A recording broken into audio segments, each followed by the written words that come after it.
다 도마들이랑 아주 잘함균이 신신난겐게 To begin with, I would like to 너를 기회시니 offer my warm greetings to all the lamas, chulkus, spiritual friends, 언제나 신기 all the monks and nuns, 신이 기억하래 주대백이 and 도나마게 Dharma friends in Western and Asian countries. I'd like to wish you all a warm greeting. 따드네 드린데 다 가사디 가사디 So yesterday, 미규도지기 어 구린리야 네 더 친이기 싫다 서머로다 yesterday we spoke about how Mikyo Dorje founded monastic colleges for the study of philosophy, the sutras, that is, and also how he also founded tantric colleges for the study of Vajrayana, and he also refounded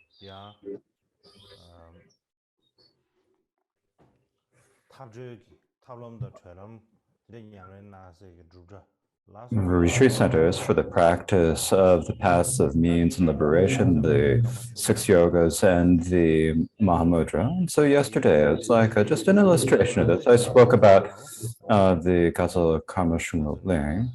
And if I needed to speak about all of them, it would take a lot of time. So I think that's enough for now. So today we will come back to the autobiographical versus good deeds, and we'll speak about the 31st good day. So today we'll talk about the 31st. It's so I do a little bit, a few more than if I say too much. If I speak about two every day, then I'll run out of things to say. So I'm slowing down a little bit, speaking about a few every day. And so today I will only speak about the 31st good deed.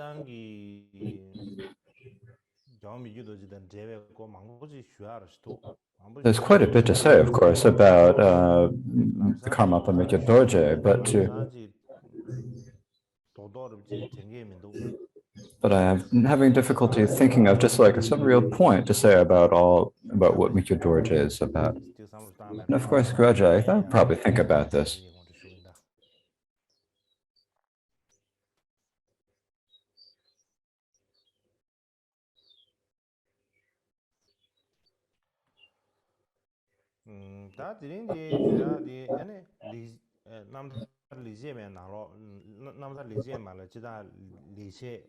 So today, the autobiographical versus good deeds, there are 33 good deeds, and we're speaking about the 31st of these.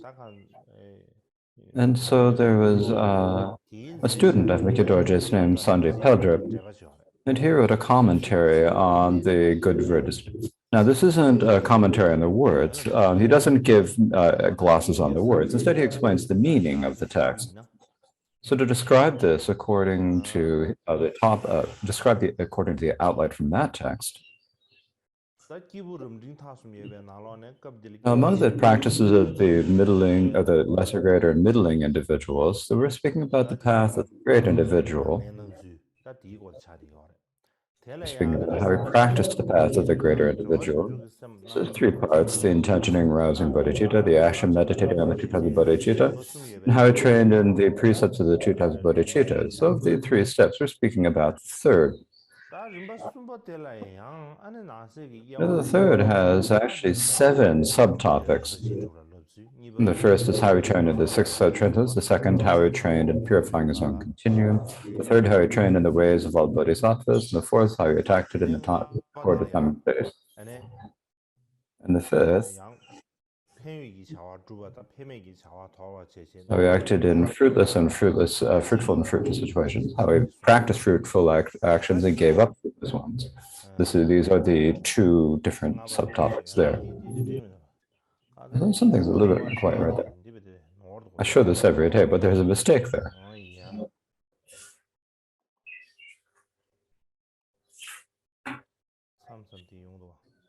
This does sometimes happen.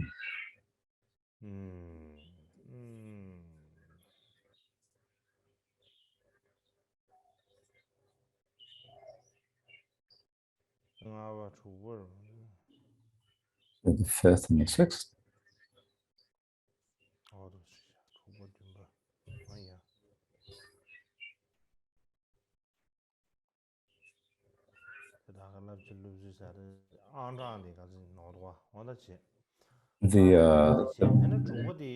Is that the sixth is how he accomplished the two benefits of the power of devotion, and the seventh is how the six clairvoyances gave him the ability to benefit others. So those are the topics. So today what I'd like to speak about is the fifth point, and the fifth point has two subtopics, and among them we'll be speaking about the second, how he gave up what is fruitless. This is where we currently are. Now, so what are the root verse for this? That is this. But to avoid the turbulence this might bring or conflict among communities, I made rules to keep to isolated places reliant upon a beggar's food and robes made out of rags. I think of this as one of my good deeds.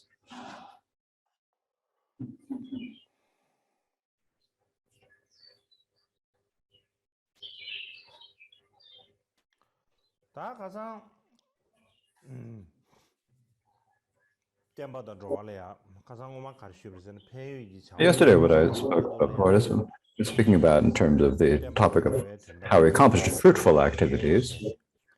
So he thought about the needs of the teachings and beings, and then he built monasteries, he built statues and created texts, and he also gathered the Sangha and so forth. We spoke about that.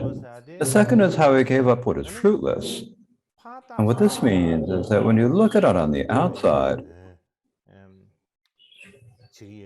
it might seem like on the outside you're doing something to benefit others, like you're building a temple, building a monastery, building statues of stupas.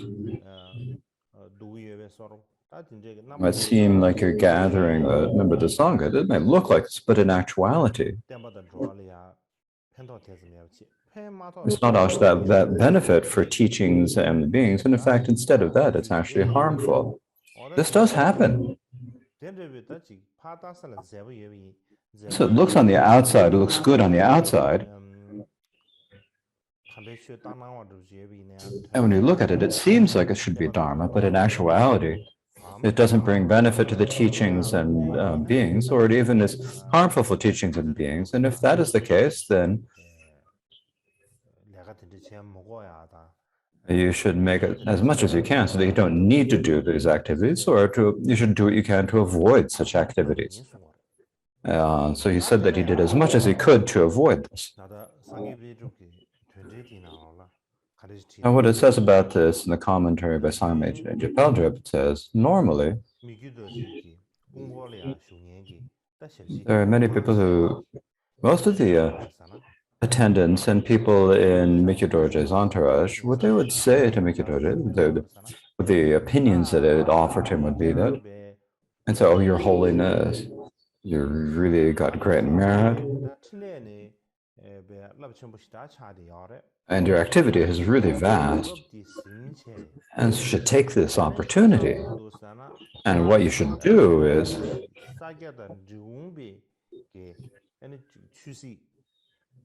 and so you should do like the Sakya and the Drikung did in the past, when they had great worldly and dharma power.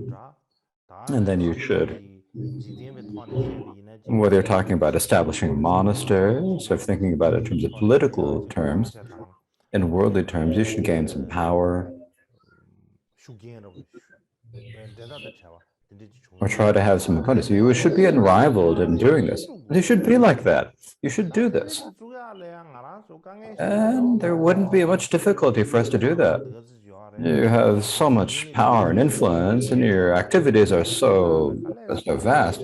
There wouldn't be any problem doing this, they say. Or an ordinary person might want to do this, but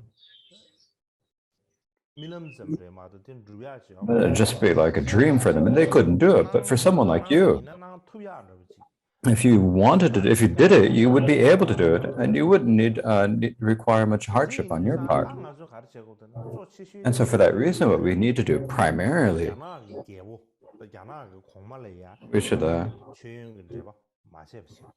we should not sever the connections to our sponsors like the Chinese emperor.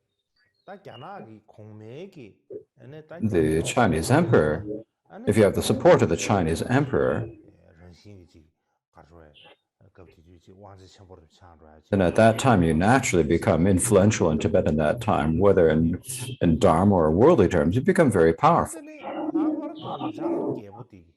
And in particular, there was the king of Zhang. During the time of Mikhe Dorje, before that, the king of Zhang hadn't been Buddhist, but he became Buddhist during the time of Mikhe Dorje. So the king of Zhang and his individuals had all invited Mikhe Dorje. And it seems that Mikhe Dorje did go to Zhang. And so he said, you should go there again and again. Likewise, the king of Zhang at that time was very powerful in Zhang, and also, and the area of the country of Zhang had also gained power over many areas of Tibet. So Zhang was very powerful in the region of eastern Tibet. And so,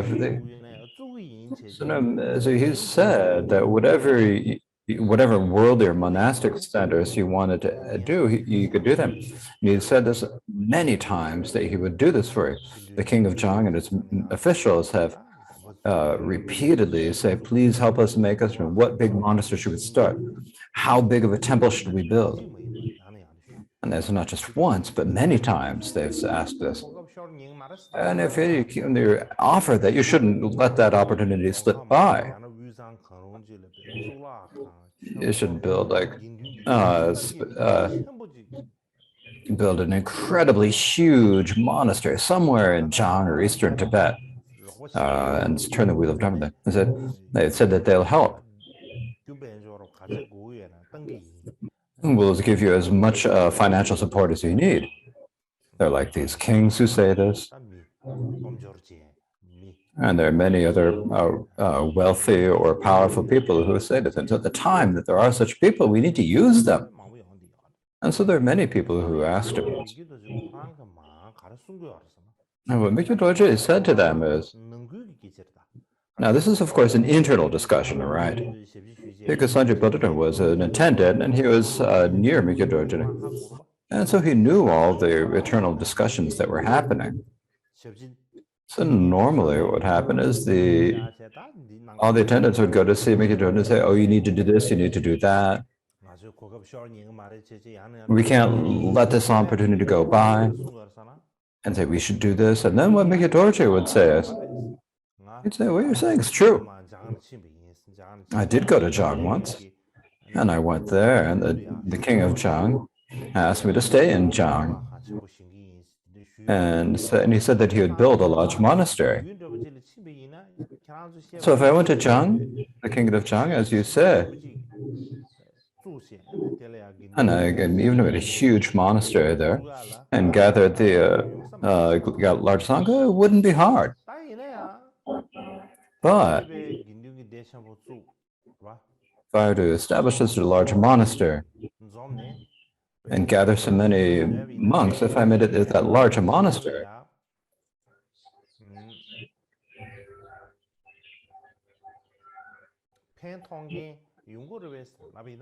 I think it's going to be beneficial for ourselves and for others. And it's actually difficult for a teacher to help even one person. If you gather so many monks and build a huge monastery, then it's difficult there for there to even be one person who would actually end up being beneficial. Like for these guys, with the other schools, they have the large monasteries and they have people. They have like there's forces of people. They have the large, and they have like these large forces of people. And within the people, the monks in the monastery, things like you'd have like the young monks, and the younger monks would look up at the older monks, and they'd rather see, and they'd see, oh, there are a lot of older monks in the monastery, and everyone would see, look at this. It looks really good to people, and this is what people think is impressive.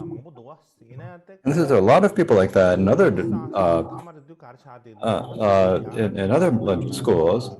But if we gathered many people, then there's then either they'd develop like a connection to others and we'd lose them, or sometimes they'd make mistakes.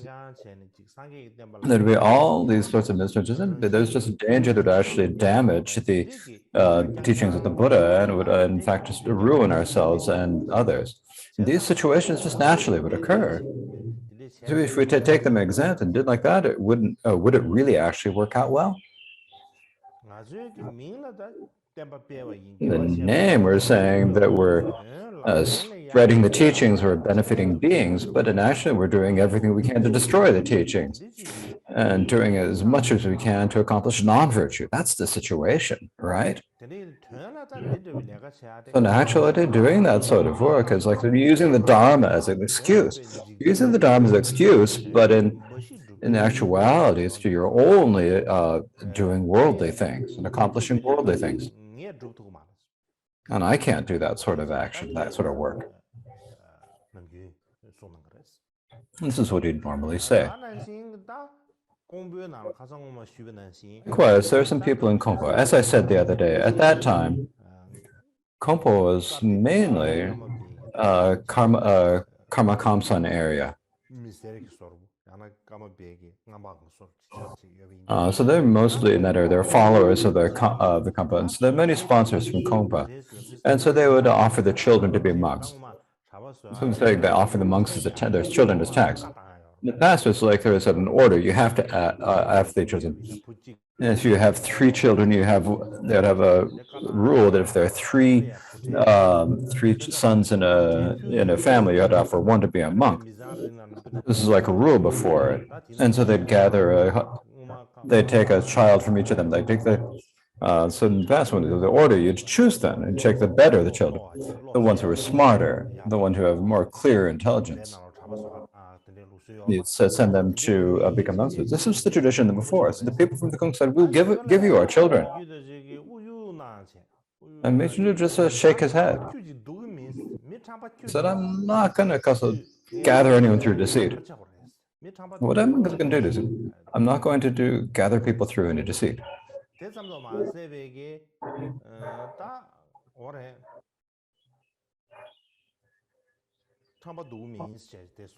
I'm not going to gather people like that.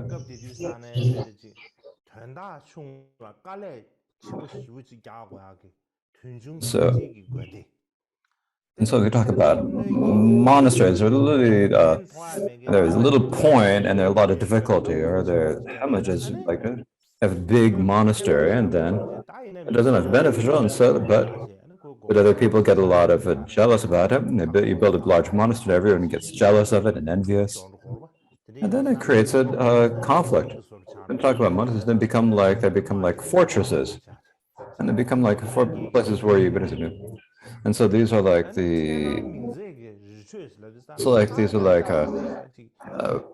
monastic fortresses that really help or harm others. Like I said, places, mountain retreats that look good on the outside, but they aren't really places where anyone stays in the mountain places and actually make retreat in the essence. So these are the mountain retreats that are tend to the shorter. Or in a pleasant retreat centers that fool you. You say that you're staying in the retreat center.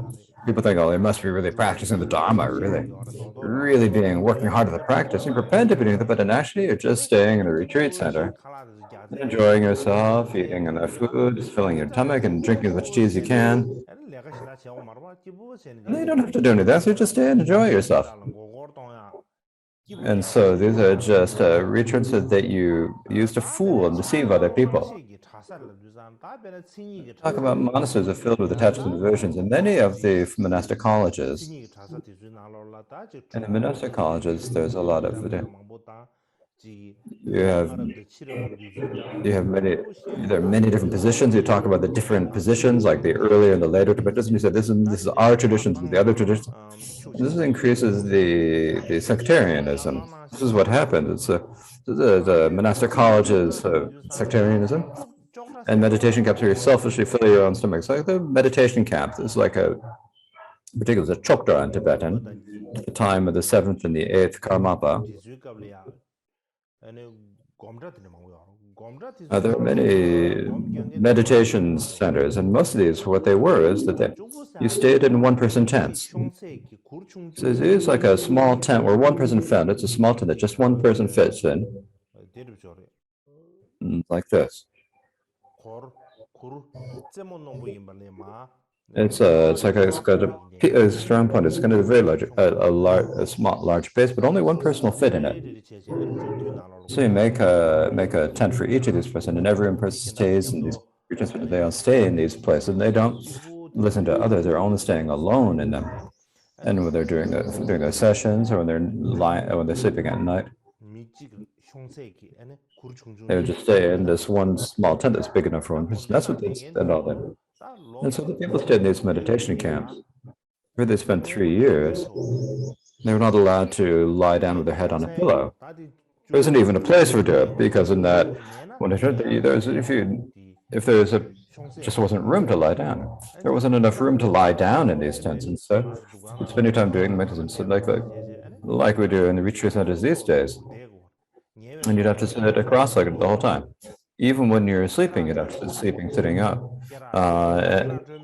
And you weren't allowed to loosen your belt, because there's no reason to. Because if you loosen it, if you take off the clothes, there's no place to lie down. So you don't ever loosen your belt, and you don't have any bill, and you spend your time doing sessions. So this is the times. This is what we call the meditation camps. And so the meditation camp is where you had many of these one-person tents. It's like an encampment where you have these. That's what we call a meditation camp. And so I'm going to talk about a meditation camp where they selfishly fill your bellies. So when you don't get along with anyone else, and you just stay alone, and to spend your time alone, that's the type of meditation. And temples where offerings are gathered through wrong livelihood. It's like you're always just consuming the offerings given to the three jewels. There's no other point. If you look at them, at the end, they use the teachings as excuse. They use supporting and propagating the teachings as the excuse, but in actuality, what they're doing is pointless activities, things that distract you. If you look at it on the outside, it seems like it should be virtuous, but in actuality, you're spending years and months. It looks like a virtue on the outside. That virtue is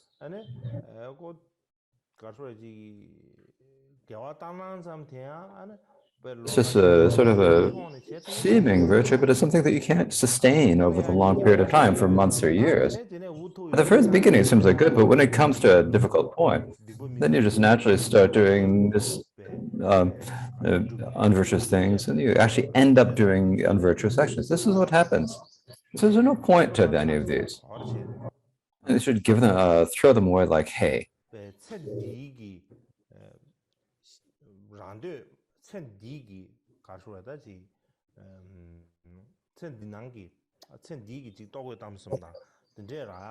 think you should stay near people who are acting for the self-interest in this lifetime for their own food and clothing.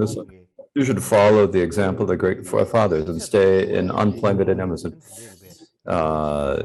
practicing as hard as you can for your entire lifetime. And for Mikhi Dorje himself,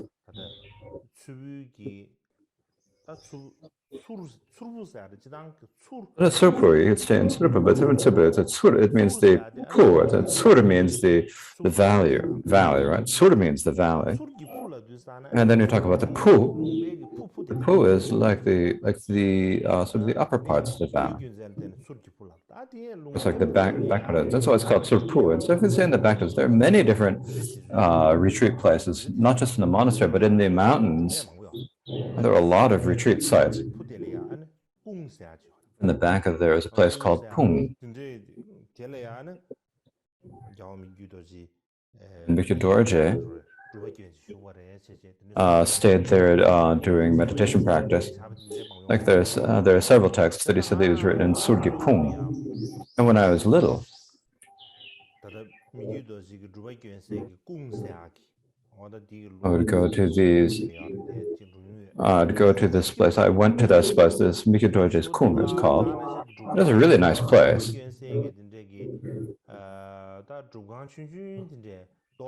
And there was a little, like this little stone, a few stone retreat huts that were left there. Look at them, actually. It's like a place where you could practice like they did in the old days. Like Mikidoji would go to this really isolated place. And this was like stacking making hut out of something. There was no door. There was a little hut that they would stay in during practice, right? So again, it's like this sort of thing, staying in unpopulated valleys, remote places. This is what Mikidoji liked, not just in Surpo. All over Utsang, there are many places in the Yache and Gangche. There are many great places to practice the Dharma, and he would go there.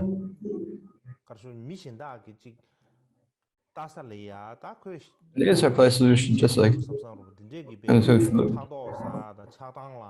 we should do this in an unobtrusively, like do something so that people wouldn't see what we're doing and they get jealous or envious of what we're doing, but in an unobtrusive way as possible, spending your life actively. That's the most important thing. He said this repeatedly.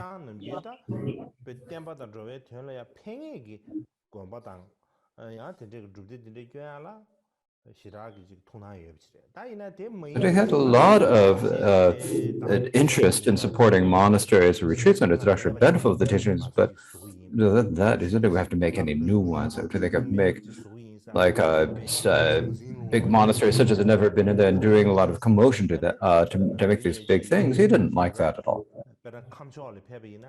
For example, he went to eastern Tibet, so because he would get a lot of offerings. So he didn't go to that area. He'd go to places where there weren't many sponsors, places where there weren't many kajipas. He'd go to these to these isolated places. And without anyone really knowing or understanding what he's doing, he'd spend his time doing practice. And this is what he really enjoyed. This is what he liked best.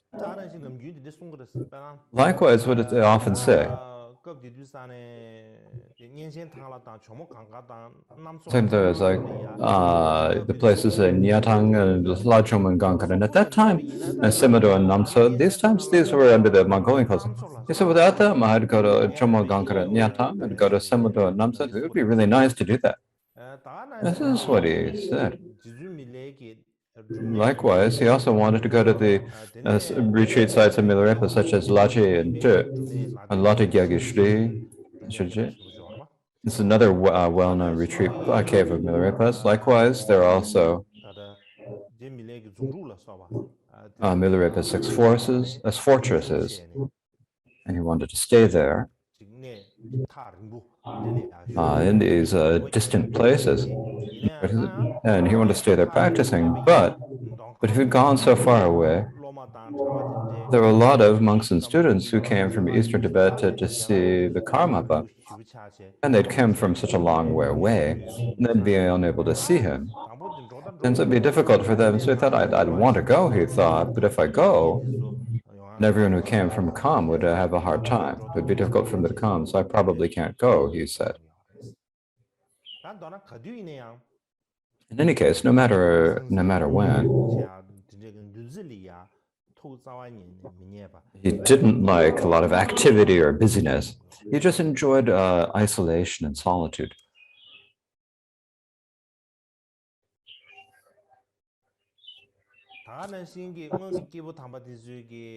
Likewise, when you'd hear about the great masters of the past and how they'd go to the isolated places and practice, and when he spoke about this, it's like he had a great feeling for this. He'd say all these great, when he's speaking about how the great beings have gone to such places of solitude, he had a great feeling for them. And so it's clear they had a great enjoyment for solitude. And his taking such delight in solitude, Sajapatra himself thought that thought this is primarily a way to get others to go to isolated places and practice Dharma. This is a way of advising people, giving people direction, And this is probably why he liked the solitude. It's not like that he actually absolutely had to. Someone like Mika Dorje, the straight being, doesn't really need to stay in solitude, he says. And the reason for this is it says this passage in the Dojupa. This is when those who stay in forests or in towns are free of interest in the two vehicles, but are definite towards great enlightenment. This is the solitude of engaging and benefiting beings. And so what this says is, if you don't have any self-interest, and then on the initially you also have the bodhicitta of the Mahayana, you have resolved the Mahayana, and you have that, or wearing that armor of that if it's not, and it's only which is the benefit beings, it's undiminished. And whether you're staying in towns or among crowds or wherever you're staying, then that is the greatest solitude of the bodhisattva. The great bodhisattvas don't need to go to retreat to remote places. Remote places when you are solitude means being free of being separated from self-interest. It doesn't mean being free of any distractions or diversion. It means that you're free of the self-interest, and then in addition to that, you also have the relative bodhicitta, and this must not be undiminished. And then if you have this, no matter where you start, no matter how many people there are around you, that sort of bodhicitta is staying in the greatest solitude. If someone is not isolated from thoughts of self-interest, and they don't have such good practice of relative bodhicitta, then they can spend millions of years without anyone else at all, staying in completely unpopulated areas. But in terms of bodhicitta, they're not, in terms of bodhicitta, they don't have the greatest sort of solitude. Now, this is for the bodhisattvas. Now, it's different for the Shravaka. They don't have any question of being isolated from tatsya and self-interest. But for the bodhisattva, you need to be free of any self-interest. And in addition to be free of any self-interest, you must have the undiminished relative bodhicitta. And if you think about it in this way, then someone like Mika Dorje, a great being such as him, had lacked any self-interest, and he had he was continually practicing bodhicitta. So for someone like him, to his own personal sectors, they're staying in a real place where there is an unpolluted valley or so forth, where they're staying among people. There's not much difference, sort of thing. However,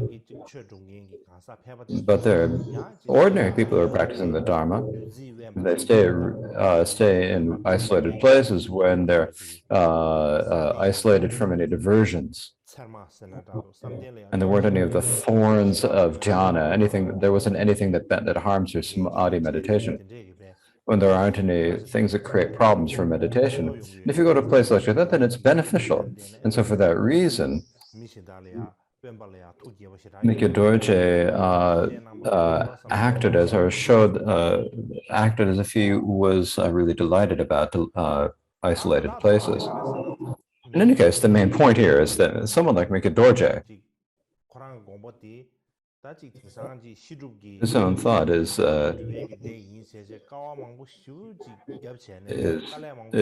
not to go through a lot of hardship and difficult to establish monasteries for study and practice. And even if he did this, then there'd be the danger. Then there's danger. Someone else would try to get someone to take the power to steal seize the fields and so forth that belong as a sangha, and so it wouldn't be otherwise they're distributes over these sponsors. This is our sponsor. This is our monastery sponsor, and then be disputes over sponsors. This happens, right?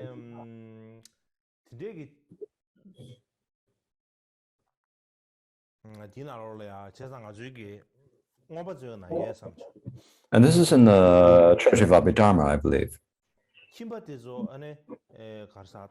householders have difficulty funding clinics.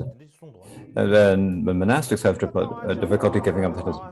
It's difficult for householders to study the views because it's difficult to them the correct worldly view. It's difficult for householders to have belief in the three jewels. When it comes to a little bit, then what happens today? A little bit of some flour and some incense. They go to make supplications to a worldly god because they think that they wonder what's going to happen with the three jewels, and they get onto them. They go immediately off to some sort of worldly deity, and they go to some sort of idol of a deity, and they offer flowers or milk, or they offer incense. Now, for monastics, it's difficult to learn the livelihood, and studying the difficulties to having a livelihood. It's difficult to have the right livelihood without any wrong livelihood. Because in the past days, their livelihood depended entirely on other people, because you had to go on alms run. If no one gave you anything, you wouldn't have anything yourself. It's very difficult. And so for monastics, since their livelihood depended upon these sponsors, then they'd often do things to like placate or mollify. Sometimes they'd flatter their sponsors and so forth. There's a great danger that this would happen. And the reason for this is that if your livelihood depends upon the sponsors, and so even if you don't want to, you feel like you just have to do things to mollify them, pacify them. This is just what naturally happens. And so this is why it's difficult to train in the livelihood of the monastics. And so Mikyo Dorje, the way he thought about things is that have these community student process that you say that it's for the Buddha teaching, you're building them. If you're not careful building such monasteries, then it can just cause harm to others. It doesn't bring any benefit. And so for that reason, he would go to isolated places and unpopulated areas. You go to places where there's no more than to support you for like a couple of months. And the articles you need for life would just be kind of like modest. There wouldn't be any really nice or really beautiful things.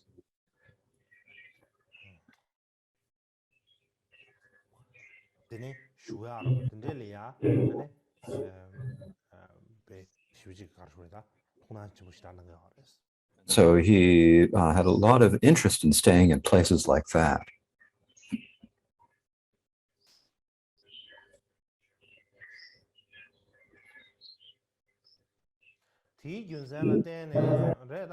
Now, so for this reason, maybe that's a good place to leave it here today.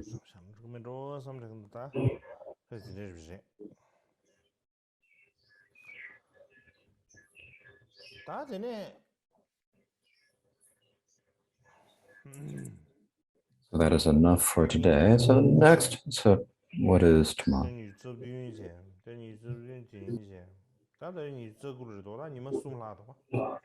So we have the 29th. We have 3 more sessions, right?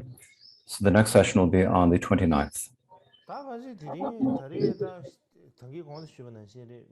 As I said before,